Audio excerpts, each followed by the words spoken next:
I think for me, it's never satisfied. Even to like the last game of my career, I always felt like I could get better. Now on the Epicenter of Women's Sports podcast with Karina LeBlanc, the greatest goal scorer in the history of international soccer. Anybody at the top of any profession, you don't get there just being normal. But I think that's what makes people great, is that desire and that little bit of crazy. Christine Sinclair reflects on becoming a legend. And there's no secret to success. It's dedication and hard work. So what made you go from good to great to extraordinary? Soccer, it was just my passion. That was my edge. And she opens up about what's next. It's just finding a way to get better in that teeniest little bit. And when you do that day in and day out over the course of 25 years, makes a difference. I don't know exactly what my path will be, and I'm completely okay with that right now. If the number 12 could speak to the city of Portland, what would the number 12 say to Portland? Just thank you. You're gonna make me cry.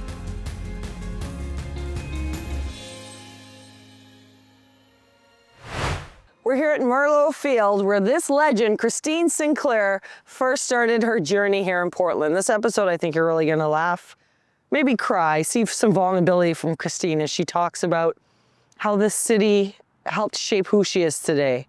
The jersey retirement that happened at Providence Park, the Ring of Honor, the Hall of Fame.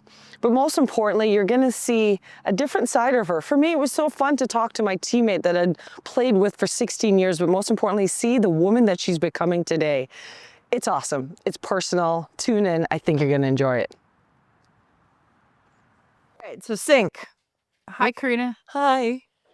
I think we've known each other for, we played together for 16 years, right? Something like that, yeah. 4 World Cups, medal. Yeah. All those things. All those Pro. things. Pro. Weddings. Weddings. You did show up for my wedding. Thanks Of for doing course. that. Birthdays. Few of them. Celebrations of life. Too many of them. We've been through some stuff. Yeah. And now look at us. Now look at us. Last night, though, even I had a moment when I actually saw your name in that stadium. Mm-hmm. And I was like so proud because I was like the 16-year-old kid that came on the field With great hair. horrible hair. Literally, like, have you processed that yet? No. I had a moment last night as well. I mean, obviously there was so much going on and it was very overwhelming. Thank you for that. But yeah, I seen my name up there because every game I would walk out and see Clive's name up there. And, you know, he was the one that brought me to Portland. And he always had this saying, earn the right to play. And every time I walked out for a game, that's what went through my head. And now my name's up there with him. It's kind of unbelievable. Is that how the one word you'd use to describe last night? It was perfect. Yeah. Like having all the people that I love and care about there with me. Obviously the fans, teammates. Yeah, it was perfect. When you had a quiet moment, which I don't think you had. No, I haven't had one of those yet. In that quiet time, what will run through your head? Oh God. Probably just like all the people that helped me along the way. I think that's what this whole journey has been about. The connections I've made, the family that have supported me through this crazy wild journey, and sacrificed so much. And then like I've been so fortunate. I got to play a sport with like my best friends. I mean, that's the highlight, you know, just the connections you make, and kind of surreal what we've been through. It's funny when you talk about family because your brother was like, she hates you, so you've done a good job. Because like for the record, Sounds like him. Yeah, for the record, I said at the beginning of the night, the more that Sync hates me, the more I know I'm actually doing a good job. But I guess I'm gonna go there. Oh, jeez. Okay. I know how special your parents were. Mm-hmm. And I was fortunate enough to be there with you. Mm-hmm. What do you think, or did you think about them last night? Or I tried not to because it's like too emotional for me. And I went into the night like I've been through some big nights before, like Yeah. retiring from the national team, last game with the Thorns. And there were moments in that where like I would think about my parents and like it took over me. Yeah. And I went into last night conscious of just wanting to enjoy the moment Yeah. and just like don't think, just experience, Yeah. And then it wasn't until I got back up to the box with my family Yeah. and my mom's sister, so my aunt who's over there, she just goes, your parents would be so proud. And I'm like, whoa, it's just gone. Yeah. Because I can't, Yeah. I literally thought about that because I remember your dad used to watch us train. Yes. And in my head, like, people don't know all the stories, right? But in my head, I looked up and I was like, he'd be sitting there with his hands crossed. He would have been in the corner because that's what he'd always do. He'd always be like pacing in the corner because that's just, no. But I think that's where you come from, right? That humbleness, that work hard ethic, that heart, but then also that people never really got to see more of Sync because you were so business. Look, I mean, soccer, like, I'm a private person. I'm a quiet person. I wanted my, like, words to be spoken on the field with what I did day in and day out for my teammates, for the city, for the organization, for Canada. That's what the world doesn't need to know about me in a way. You know what I mean? Like, that's just how I am, how I grew up. My family are the absolute best, but they would never let it be that I became this like showman of some, like, no, absolutely. They'd be like, sit down. But that's what I grew up with, Yeah. It's you work hard, you do your best, you try to be respectful, and it's all in a day's work. And Let's go back talk to your about family. the most important and impactful person you've spoken about apart outside of your family's Clive Charles. Yeah, he's a good. And Domi O'Doherty, Marion Dome, Yeah. and Menges last night, their speeches were phenomenal. I shouldn't have said anything yesterday. I should have just been like, okay. But to look up and see your name next to Clive Charles, like that, if anybody knows you, that's when it probably hit you of the significance of what you've done in the city. University of Portland winning 2 championships, and you come into the Thorns and there's 3 NWSL championship shields, like all those things. But then it's the impact, right? And I think that's one thing people don't understand about you is that the impact probably has greater value than the goal scored. Yeah, I mean, I've had some fantastic mentors and people that have helped guide me. And Clive, I don't think he's passed away and he's been gone for quite a while now. And I don't want his legacy to get lost. I mean, Soccer City would not be what it is today without him. And what he created out here at UP, he created that passion within this city, playing for the Timbers. He's the one that started all this, and I don't want anyone to forget that. And those of us that were fortunate to know him and play for him, we always said that we would carry a piece of him with us and like continue on his legacy, and that's what we're all trying to do here. It's what I tried to do. I mean, I was only going to play in Portland. I wasn't leaving. And I think of all the other players that played for him and what they're doing and inspiring in their way and changing lives. Yeah, we're all just trying to carry on his legacy.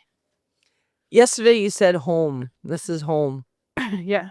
And I think like people don't understand, like, and I'll take our listeners back to the moment that you had an option. You went to university here. I think you were always going to come here, right? University level. It came down to 3 schools, and then What were the 3? North Carolina, Huh. Nebraska. Ooh, that would have been a good choice. Because all Canadians went to Nebraska at that moment in time. There's greatness there. And then UP.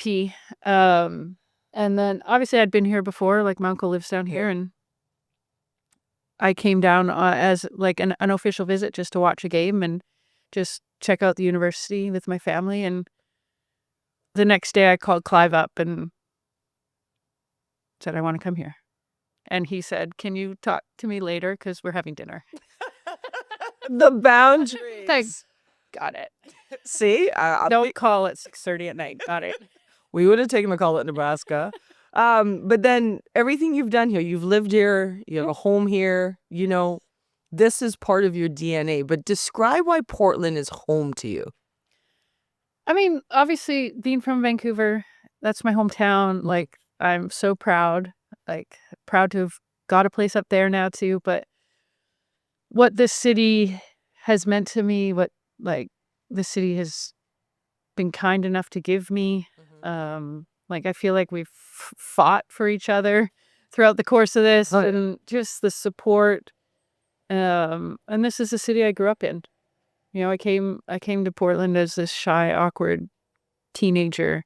And I grew up here, and I'll always call this home.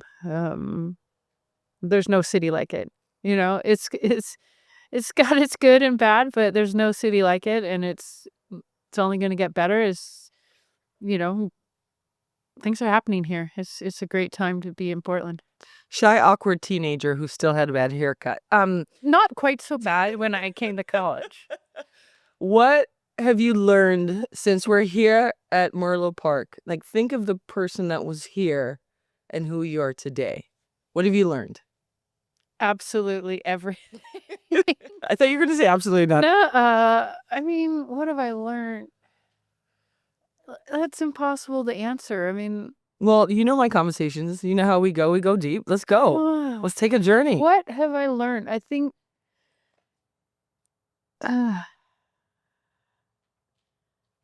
I don't know. I've learned everything here. Like, I came here as this awkward kid that, like, knew nothing about the world and like had a great but kind of sheltered life, and I was dropped off here in Portland. I remember taking public transportation the first time here with the freshman class, and we were like, we're never doing that again.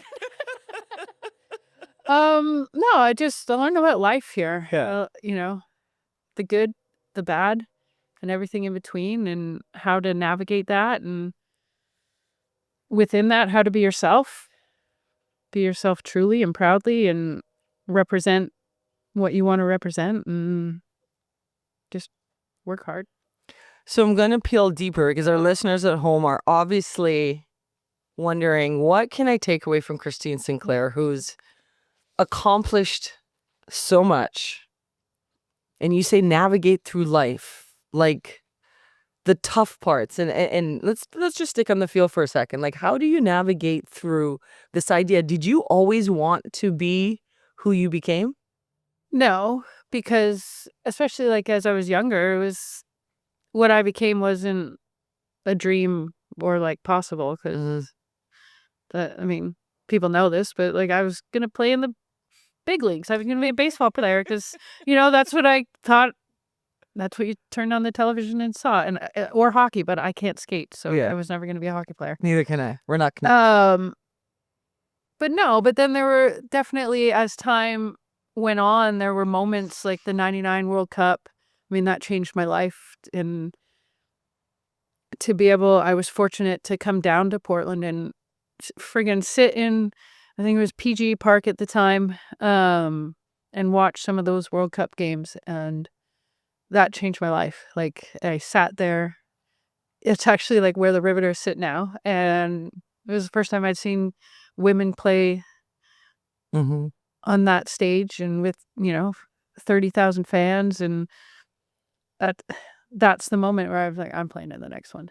Like, And is that where you went from? Because I remember you coming into camp, and I've told this story a couple times. Like, you were 16 years old, and we were in the 6-yard box, and you placed the ball. And I'm like, who's this kid? Because most people try to hammer it home, and you always put the ball where the goalkeeper wasn't. It's a simple concept. Yeah, it's a simple concept. The goal is very big. So people at home, remember, just put the ball where the goalkeeper's not. But like you had this poise, and then you talk about this moment. So what made you go from good to great to extraordinary? I don't think it was like a moment or a thing. Soccer, it was just my passion. And I literally grew up with a soccer ball at my foot, like 24/7. Obviously with an older brother, my parents, like, I trained with my brother's teams. I was on sidelines of men's games that my dad coached. Like, I grew up on the soccer field, and I think that was my edge. I just, it was second nature to me. It was it was like breathing, kicking a ball, dribbling, juggling. It was breathing to me. And that just obviously evolved as the sport becomes more serious in your life. And I always put in the extra work. I always, did extra. I remember being like the first year of the Thorns, and we'd get done with practice, and I'd go find a field after practice and shoot. Yeah. Like, or the times out here at UP where like Clive would take me, and we'd just spend an hour and a half finishing. It's not shooting, it's finishing. Yeah. So yeah, I mean, there's no secret to success. It's dedication and hard work. Obviously, you need a little luck, like genes and things like that. But I put in the work, I put in the time, and worked on my strengths, also my weaknesses. But yeah, I just worked. I think that's one of the things people never saw, is that even till the last game you played, you always put in, you were the first one on the field, the last one off the field. You would go in and you do the extra work. And you hear that about the greats, the Kobe Bryants, like the people who've accomplished the greatest things in life. They put in the work. When it was hard for you, what made you keep putting in the work? Because for our listeners at home, they're not the elite soccer player, but they're trying to figure this out in life. Yeah, I think for me, it was like when you talk about professional sports and international soccer and things like that, like, everyone is great. You don't play professionally or represent your country if you are not the top of the top. Like, that's just a fact. And once you get to that level, it's that 1%. It's that 0.5%, the difference. How can you, be that change? And, we've had some great coaches. Like, you think of John, and he was one that just pushed me and helped me, like, find new levels. Like, so I think it's fine as a player or as a like, to need people to help guide you and inspire you and, like, help you grow. But I think for me, it was just, it's never satisfied. Even to, like, the last game of my career, I always felt like I could get better. There's always something more you could do. And as my career evolved and as you get older, the extra work you do changes, because no, you can't, when you're 39, 40 years old, you can't go, like, run an extra 5K at the end. You know what I mean? Like, but it doesn't mean you can't put in some work. Maybe that's extra touches. Maybe it's a few extra shots at the end of practice, some extra prehab. It's just finding a way to, get better in that teeniest little bit. And when you do that day in and day out over the course of 25 years, makes a difference. You said something there I've had a couple of conversations with, and it's, like, dangerous because, like you said, it's never enough, right? And it's like, I think we've had this conversation of, like, it's never enough. You stand on the podium, you do the ugly cry, and the next day you get back at, and you're always chasing more. Yeah. How? Sounds healthy. Yeah, I know. It's like, but it's true, because, I mean, we can have this conversation because it's like, never enough is, like, your greatest strength is your greatest weakness. Never enough makes you feel like, when do you actually feel like you've done it? Because sometimes I go through that where I'm like, I haven't accomplished anything. I want to do more. But I think that's what makes people great is that desire and that a little bit of crazy. I mean, I think I honestly, like anybody at the top of any profession, you don't get there just being normal. Yeah. And that's okay. Like, remember, like John telling us, like, you're not going to have a normal life, but it's going to be your normal life, and that's okay. And now that I'm done playing, I've taken time to reflect that during my career, the things you sacrifice, like, and in the moment, you don't think it's a sacrifice because you care so much about your craft and your teammates and trying to get better and winning in the city and the organization and Canada, you know. And it's not until I've taken a step back and realized the things that I sacrificed, like my family, like just, I mean, I spent this last summer in Vancouver, and it's the first summer I've spent there since I was like 12. Yeah. And it didn't even hit me, Yeah. you know, but I wouldn't change anything because I've had the best job in the world.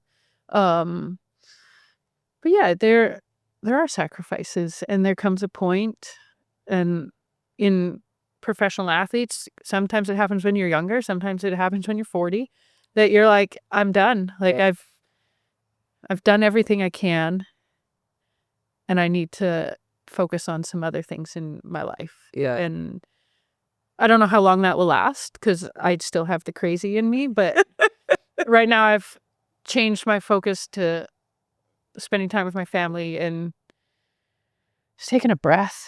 Yeah. Sleeping. What's that breath feel like?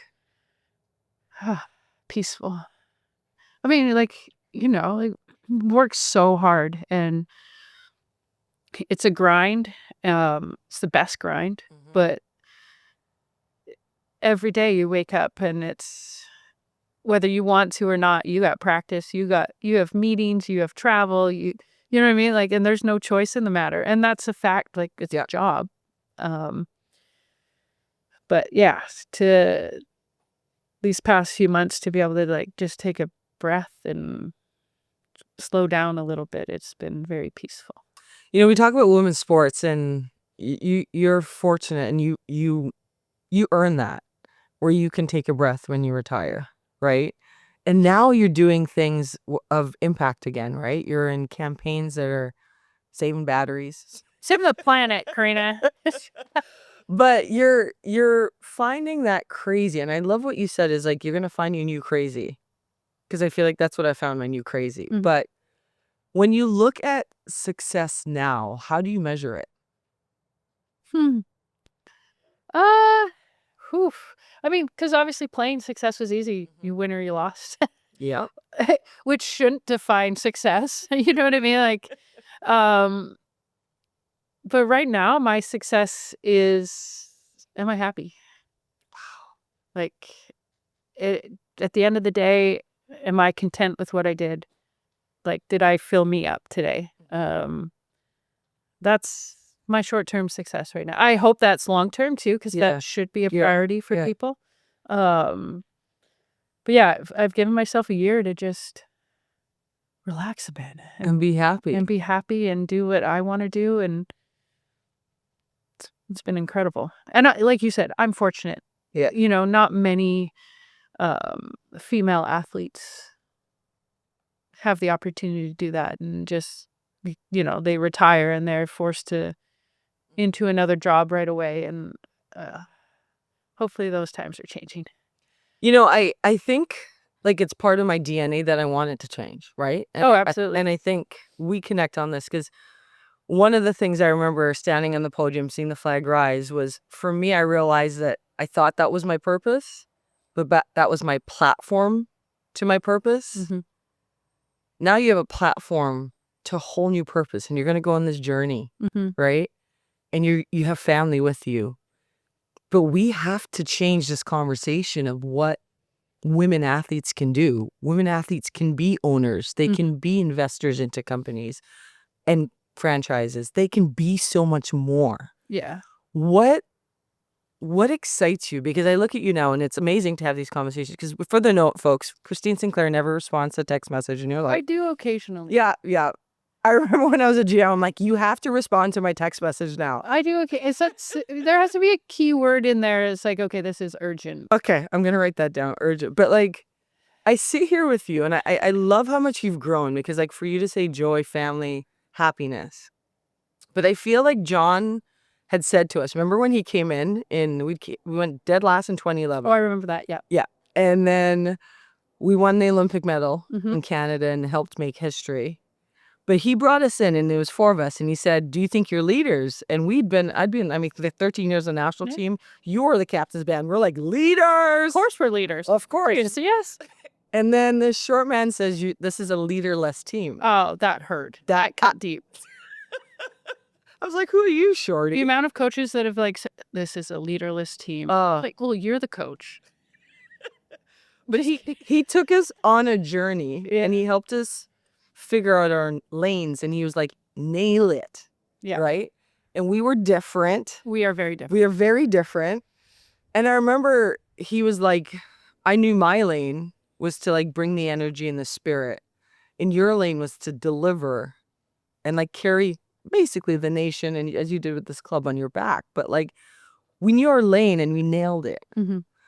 Now we have a lane. We have to know that what we've done and what this game has done for us is to help figure out that new lane of nailing it for women's sports. Mm-hmm. When I say that to you, what comes up in your mind? Well, I think obviously like the Canadian comes out in me and obviously with the NSL and giving like attention to the new league in Canada because I was playing for the national team for so long. It's what's been missing in our home country. You know what I mean? Like at the last World Cup, it was Canada and Haiti were the 2 women's teams that didn't have a professional league. Yeah. And you know, Canada, a country that prides itself on like equality, you know, and we're comparing ourselves to Haiti. Yeah. So I think that's something that I've taken a deep dive into and helping support that league. Obviously, being from Vancouver, helping support the Vancouver team because, I mean, I worry about the future of our national team. I worry about the future stars from Canada. Because not everyone can go overseas. Not everyone has the opportunity to come down to the States to play. And it doesn't mean someone has to retire. It doesn't mean that someone should give up on their dreams. And so trying to help create that pathway that has been here in the U.S. for, what is it now, 13 years? Yep. It's a priority for me. But yeah, I think it's just continuing to inspire, continuing to grow the game and whether that's like investing in teams, we'll see where it goes. Well, let's invest together. Okay. Let's do it. Let's change this world, Sink. You know I'm crazy. No, you're insane. Like you're not crazy. Like crazy is okay. You're insane. I like it. I like the people who love my insane. But like here in Portland, global epicenter of women's sports, like you know when you're here, everybody knows who you are, right? In Vancouver, most people know who you are. It's a smaller town here. Burnaby, everybody knows. Bublé, Michael Bublé's from your hometown. Let's go ahead. Yeah. But here in Portland, like, how do we personalize this to make sure that the young girls, including my daughter, who are looking at you and the young boys that were there last night, see the leadership of you in the city? Whew. Give me a year, KK. Okay. Give me a year. Start the clock. Yeah. No, I mean, look, I didn't lie about last night when I said Portland will be home. Yeah.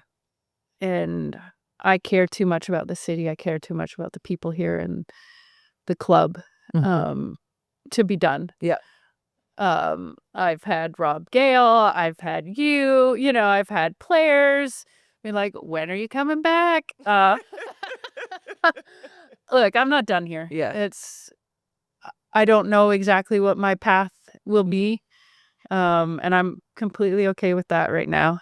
But I ain't leaving. I ain't giving up. And I'm going to keep growing this sport here and growing women's sports here. I can't wait to go to Fire Games. Yeah, let's go. No, what's being created here is like my dream. Obviously, I want Portland to be number one, right? But like my dream, like Portland shouldn't be unique. Portland shouldn't be the one-off. Like what's being created here should be the norm, because that's the norm on the men's side of the game. And I don't want women's sports to become men's sports. Like we can create our own thing, something bigger and better. But yeah, I mean, what's being created here, I want to see around the world. I want to see up in Canada. Like, that's what needs to happen. More Sinclairs more often. Not by chance. No, but that was our dream. No, like we did. I mean, obviously, I care about the Canadian national team and like the future, and I see like young stars in the NSL that are now getting a chance for Canada and scoring goals for their national team, and who knows where they would have been without this league. And that's exciting to me. And I think of like here in the US, the amount of players that were discovered through the professional leagues, whether it was the WFA or the WPS and WSL now, like not every kid grows up as the best at every age and are on youth national teams. And like, that's not always the pathway. And it doesn't mean that kids should be lost. And so that's what these leagues are doing. They're giving opportunities to, whether the dream is to play for a national team or not, or just to friggin' play the sport you love as a job. Like, people should have that chance. You talk about pathways, and I think this is a hot topic right now, because if you look around the world, everyone has access to football or soccer. And here in North America, that access is not for all. Like, now that you've seen a little bit more of the other side, what are your thoughts on the pathways? Because you've just said it, like, we've got to create the pathways so people can get to become that professional athlete. Yeah, I mean, I think I'm no expert, but the whole concept of paying to play needs to go. Like, you know what I mean? Like, soccer is supposed to be a sport accessible to all, not just the few. And, you know, through my journeys here in the US and in Canada, like, the amount of money families are having to fork over for their kids to play on teams, to go on trips, to go on, you know, it's sad, because I know what I grew up with. And if it wasn't for like scholarship programs and families willing to help, like, I would not be sitting here. You know what I mean? Like, and you think of how many kids in North America that have this, that's their story and never get the chance. And what you see overseas and other parts of the world, it's like the academy systems, like true academies where kids aren't paying to play. Families aren't forking over $10,000 a year for their kid to play on a U14 soccer team. So I think that needs to change desperately. I don't know how. That's your job. Wait, we're doing this together. We just said we're going to change the world together, right? So I would love to see that. I would love to see the sport accessible to all, like it is in other parts of the world. And money should never be a factor on why a kid makes it or not.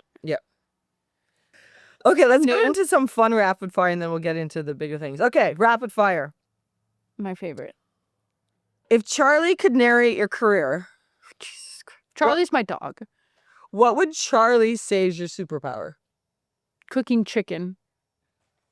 You feed your dog chicken? She's 14 years old and likes chicken. It's a new way to make your dog laugh. It's not. That's right. It's not new. It's not new? Okay. Okay. Folks, sorry. It's the going way. The goal you replay in your head for the Portland Thorns. Oh, dang. Anyone against Seattle. I had to throw that. I had to throw that in there once. You still got it. See, this is why I'm in your life. I'm glad Mangas brought that up, so I didn't have to. Yeah. So why this thing about Seattle? I have no idea. I have no. Look, I had two uncles play for the Timbers. Being from Vancouver, like, I always knew about like the Pacific Northwest rivalry between like Vancouver, Seattle, Portland. And then even coming to UP, like playing University of Washington, like every year, it's just, there's something about it. obviously proximity. I feel like Portland always thinks they're like the little younger sibling trying to like keep up with the bigger city. Yeah. And we're just better than them. At least in women's soccer. Woo woo! Because I remember the first meeting. I don't know if they've won any championships. I'm not even going to comment on Okay. that because we don't need to talk about them on the Okay, podcast. done. Unless you're listening and I'm from Seattle. Thanks for tuning in. One of the biggest things is like the rivalries are real. I remember being in the locker room when we first came in because, you know, everyone comes in and you're from Portland and you literally, do you remember what you said? No. Oh, dear. You basically said there's a couple things you need to know. One is Seattle. Yeah. I blanked it there, so we don't want to swear on that. 2, community first. Mm-hmm. 3, the meaning of playing for Portland. Mm-hmm. And I remember like it was so clear because people were like, okay, we know our identity. And we talked about creating the legacy of this club that people do. You're like, the fans will show up for us. Trust me. But we got to make them show up and make them feel inspired by our actions every single day. And that's like you laying the foundation for the club because a lot of us were just coming into Portland. Yeah, I mean, this was my home, and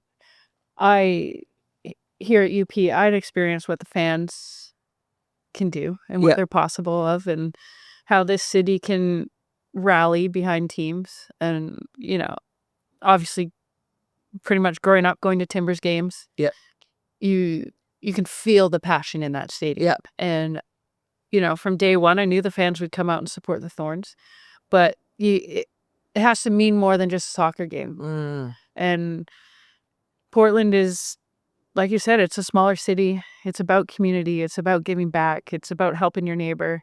And that's what I think I was trying to express, that they'll show up and they'll care deeply and passionately about the sport.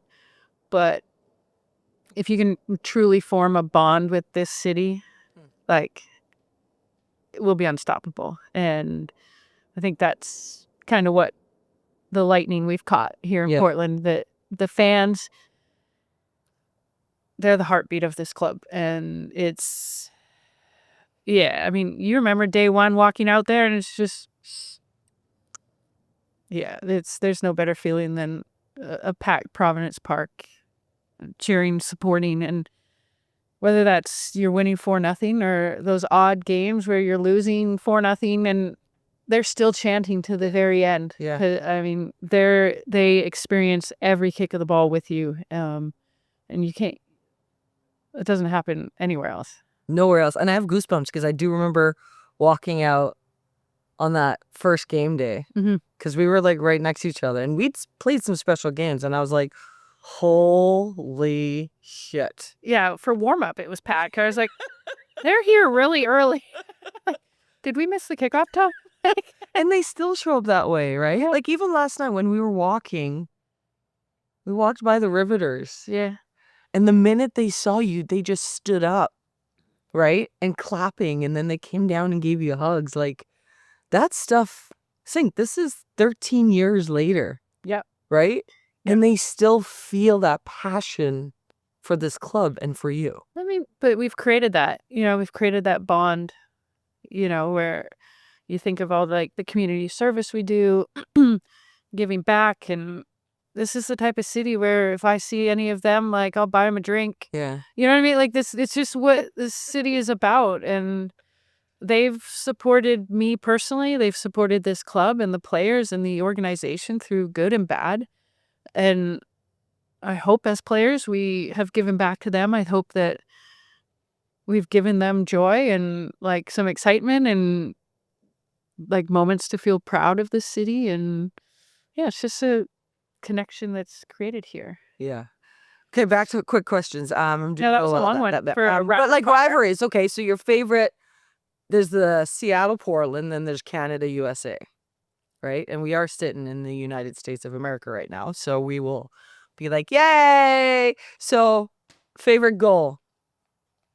I actually just answered the question there, but maybe it's not your favorite goal for Canada. Wasn't against the US. Favorite goal. No, I don't think it is against the U.S. Oh, go there, girl. Where Well, was no, it? I think, like, look, I've been fortunate. I scored a few. Oh, okay, guys. Anybody listening at home, just go Google 2012 Olympics. Okay, but here's Canada the thing. versus I will USA. never answer that as one of my, because we lost. Lost. Like, it's hard to, that was a remarkable experience and game, and holy, the emotions that went into that. And after that, playing at Old Trafford, where we would have grown up watching Yeah. Manchester United on TV, yeah, hoping to go sit in the stands, and you're playing to go to the gold medal match of the Olympic Games. we lost. We lost. And Sinclair, like, I still remember the image of your face. Like, you were in the zone. It was like talking to you, you just didn't even hear anybody. No, You scored 3 incredible goals, right? Like, they're okay. Yeah. no, like, even to this day, like, boxing, everybody would be like, yeah, everybody who played that game, who were in the stands, remembers that game. Yeah, But we lost. we lost. I get it.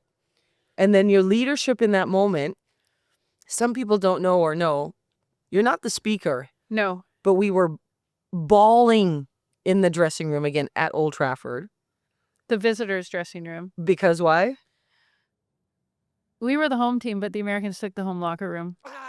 What? What happened? Did that happen? Yeah, did that happen? No. No. No. I just remember sitting in that locker room and. Okay, rewind. Our goal heading into the Yep. Olympics Go ahead. Tell was the to story. see our flag rise. So if you're going to the Olympics and you're seeing your flag rise, you're finishing one of 3 places. And that was our goal. One of our goals. And so after the game against the U.S., like you said, everyone's crying. They're sad. They're furious in anger and like ready to kill people. And I remember sitting there and like, I don't speak up a lot, but one thing John did help me is realize when I needed to speak. And I just remember sitting there thinking like, if something doesn't get said here, like we're going to POA our chances. Yeah. You know what I mean? Like, Yeah. we still had a chance to play for an Olympic medal. And so I remember standing there and just saying to the team, like, how proud I was of what we did that day. And that it was like an honor to like fight with the team that day. Like, because I'd never seen any of our team play the way we did that day. Yeah. You know what I mean? Like, it was just unbelievable. And we still lost, and that's sports. And then I just said that, like, we still had a chance to see our flag rise and win an Olympic medal. And that, like, before the tournament, if anyone would have said, you're going to be playing for bronze, like, we would have taken it in a heartbeat. And I remember just being like, and I'm not leaving here without a medal. Yeah. Like, it was like, even if we're not winning the bronze, I'm stealing one. But that's leadership, because again, we come back to leaders don't have to be all of one. They need to just be one of one. Yeah. And in that moment, had anybody else said that, well, I don't think anybody else would have been brave enough to see that. But you were. And literally, that was a huge shift for us to like just wrap our heads around. Yes, it was a horrible call. Yes, I mean, still to this day, people in Canada are like, you owe me a TV because I threw my beer at the TV. You know, like, Yeah. it was better for us to get bronze than it was gold at the time. The way that tournament panned out and the way that the country rallied behind us after the game against the U.S. and then watched us like somehow grind out a win against France to win a bronze medal, like you said, did more for us than if we would have beaten the Americans and gone on to win gold or silver. Yeah. Like, because Canada loves the underdog, the like, oh my, that's just how we are as a country, and we thrive under that. Yeah. From that day, the country has like fallen in love with the women's national team. And I think they fell in love with you a bit more.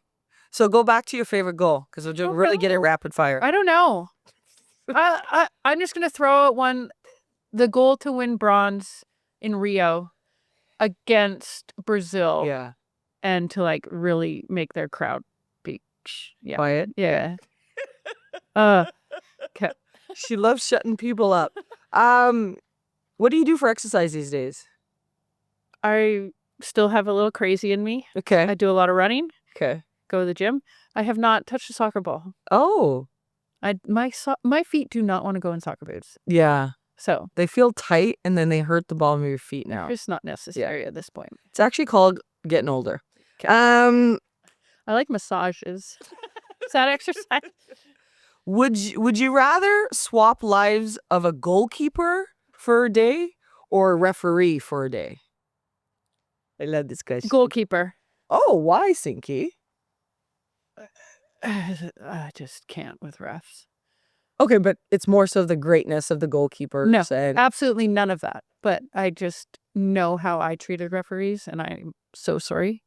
Yeah. But the amount of times I told them to like take the other team's jersey off and things like it's just sorry. I'm passionate. So this nice, humble woman that people know was not that way to the referees. I like to think for the most part I was respectful to refs. I did my best. But come on, it's the heat of the moment. You think they made a bad call. Mm-hmm. Or a few. Okay. Yeah. So you choose goalkeeping. Yeah, I think it'd be fun. Yeah. One day on nice grass. Okay, on nice grass like this. Yeah. Okay. Which is harder, first pro match, first international match, or your day of retirement? First international match was the hardest. Why? Because I felt like I didn't belong. Oh. Like I remember going, it was in the Algarve. And we were playing China, who I had just watched come second in the World Cup. And here I am, this awkward 16-year-old, like being like, I should not be here. Like, and yeah, one of the moments I just didn't feel like I belonged and felt overwhelmed. And so what's your advice for the person listening who feels that some people call it imposter syndrome, or they don't feel like they belong, or what's your advice for that person? I can't remember who it was. It might have been like Amy Walsh. She could like see me spiraling, not spiraling, like I wasn't going crazy, guys, but then she just like, you're here for a reason. So that's my, like, it's in sports, the amount of coaches that say, you know, if you're good enough, you're old enough. And it's like truly believing that you're there for a reason and that people have your best interests at heart and aren't going to put you in a situation you're not ready for. Gotcha. I agree with you. Favorite Portland food to eat? Oh, Mexican. I love Mexican food. You got to go to Porque No. Yeah, I knew you were going to say that because we've been... And the margaritas. I was just going to say we've had a couple margaritas together. Your favorite book? Oh, I don't really read. Your favorite podcast? Yours. Oh my God, this is epic. Your favorite quote? I don't live with these things. I don't live by quotes. What do you live by?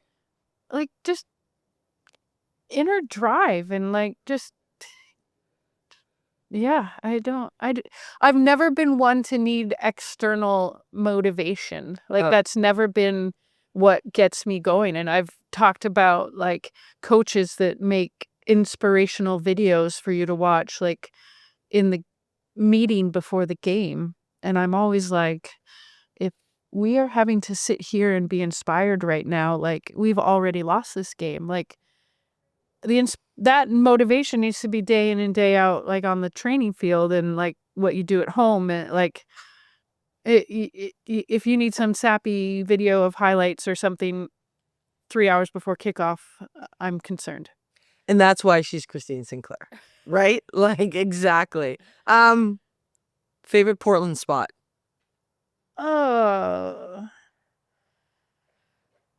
Providence Park.